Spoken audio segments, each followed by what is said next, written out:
इस वक्त की बड़ी खबर आपको बता दें, भिवंडी से आ रही है। भिवंडी में मकर संक्रांति के दिन दर्दनाक हादसा हुआ, जिसमें कौवे को बचाने गए दमकल कर्मी की करंट लगने से मौत हो गई।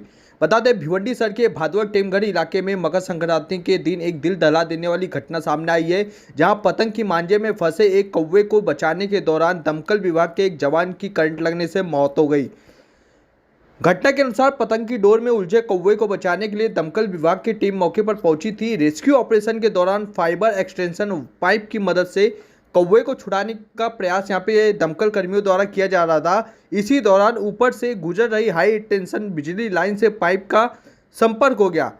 इस हादसे में दमकल कर्मी नितिन पस्टे, जिनकी उम्र 50 साल है, उनको जोरदार बिजली का झटका लगा और उनकी मौके पर ही मौत हो गई। वहीं आसाराम आघाव गंभीर रूप से घायल हो गए और उनका इलाज एक निजी अस्पताल में जारी किया गया है।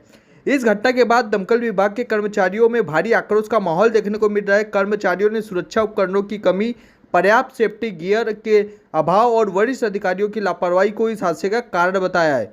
पूरे शहर में इस घटना को लेकर शोक और आक्रोश का माहौल है तथा दोषियों के खिलाफ सख्त कार्रवाई की यहाँ पे मांग की जा रही है।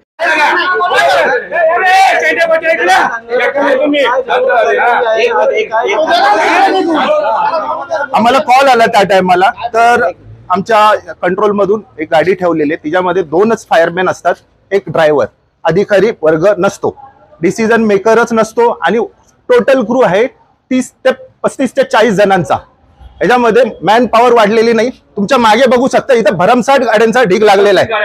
35 गाड्या आहेत, प्रत्येक 35 गाड्या आहेत तिथे, 35 तेवढे फायरमॅन नाही आहेत। प्रत्येक फायरमॅन घरी घेऊन जाऊ शकतो, पण मी तुम्हाला एवढंच सांगतोय,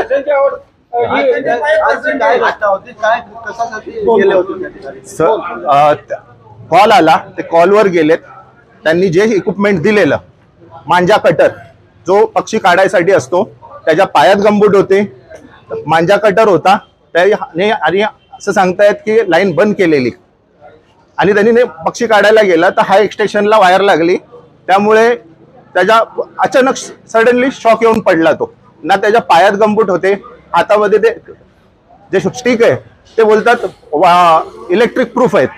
त्या प्रत्येक सामानाचं आम्हाला कुठल्या प्रकारे टेस्टिंग करून दिलं जात नाही।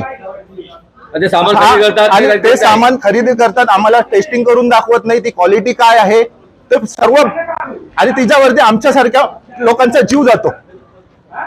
आता एक फायरमॅन पडलाय, एक जखमी आहे। साहेब, मी महानगरपालिकेचा वाहन चालक आहे, पण मला वर्ग केलाय फायर ब्रिगेड मध्ये, आणि फायर ब्रिगेड मध्ये आम्हाला इथं वाहन चालकचं काम करायचं होता, तिकडे आम्हाला ड्रायव्हर ऑपरेटरचं काम करायला लागतो, आणि तो पण त्याचा आम्हाला मोबदला भेटत नाही। आणि असा प्रश्न आहे काय, यांच्याकडे पहिलं एका ड्युटीमध्ये 2-2 वाहन चालक होतं, आता आम्हाला रिलीफ द्यायला पण वाहन चालक नाही। त्या लोकांनी काय केलंय, त्या लोकांनी आता आमच्या 8 तासाच्या ड्युट्या 12 तासाच्या लावल्यात। असा काही प्रोग्राम झाला, यो झाला, आणि ते आमचे जे इन्चार्ज वगैरे आहेत ते ठेवलेलं, ते पण येत नाही, वरतीवर येत नाही, वरतीवर काम पण करत नाही,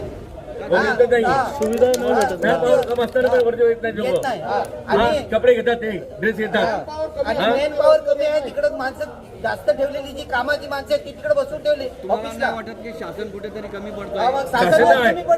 शासन नाही, शासन कमी नाही पडत, शासनपर्यंत आमच्या जे मागण्या आहेत त्या शासनापर्यंत जाऊ देत नाही हे लोक। या फायर ब्रिगेडचे जे अधिकारी आहे ना, तो तिथल्या तिथं दाबून ठेवतो।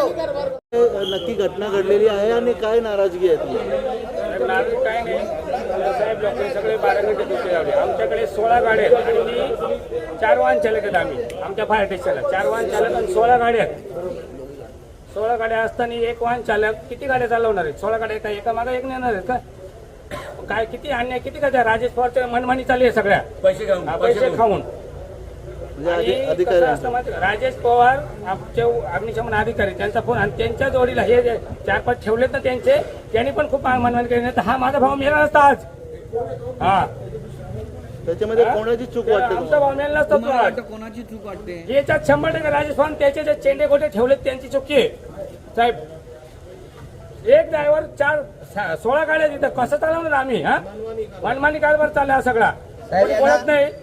आणि हा माझं वाहन चालक त्याच्याशी बोला, त्याच्या स्टेशनचा बोला। किती गाड्या तुझ्या सांगतो.